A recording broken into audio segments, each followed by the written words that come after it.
How can I build a wheelchair ramp for free? Hello everyone. Today we're going to tackle an important topic: how to build a wheelchair ramp without spending a dime. This could be a necessary project for your own home, for a loved one, or even a community service initiative. It's a great way to promote accessibility for everyone. Why do you need a wheelchair ramp? Wheelchair ramps are essential for individuals who use wheelchairs, scooters, or who otherwise need assistance moving up and down levels. By building a ramp, you're promoting inclusivity and accessibility, allowing individuals to move freely without barriers. What materials can you use?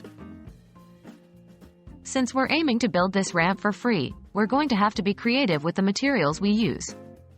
Reclaimed wood, such as pallets or old furniture, can be an excellent source of free building material. Other places to look for materials are community pages, recycling centers, or local businesses who might be getting rid of excess material. Always make sure to ask for permission before taking materials. What's the ideal design for a wheelchair ramp?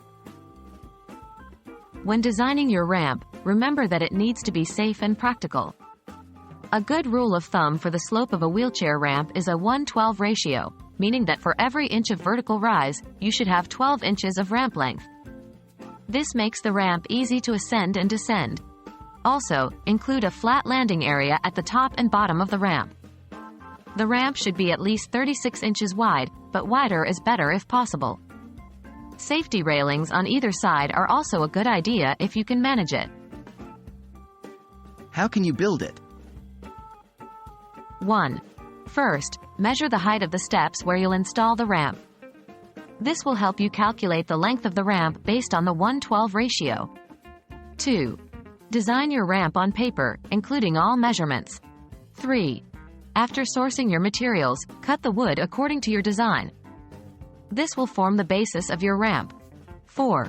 Secure the wood pieces together to form the ramp, ensuring it's sturdy and secure. Use screws or nails you might have on hand or have sourced along with your materials. 5. Add any safety features, like railings or a non-slip surface. These can be made from leftover materials or even repurposed items. What safety precautions should you take? When building, always make sure to use appropriate safety equipment such as gloves, safety glasses, and sturdy footwear. Ensure the ramp is secure and stable before use, and if possible, have it checked by a knowledgeable person to ensure safety. If you're unsure, seek help from someone experienced in DIY projects. Building a wheelchair ramp for free requires creativity and a little elbow grease, but it's certainly achievable. Not only will it be a great learning experience, but you'll also be doing your part to promote accessibility and inclusivity. Remember, the goal is to make life easier for those in need, so safety and practicality should always come first. We hope this video has been helpful, and happy building!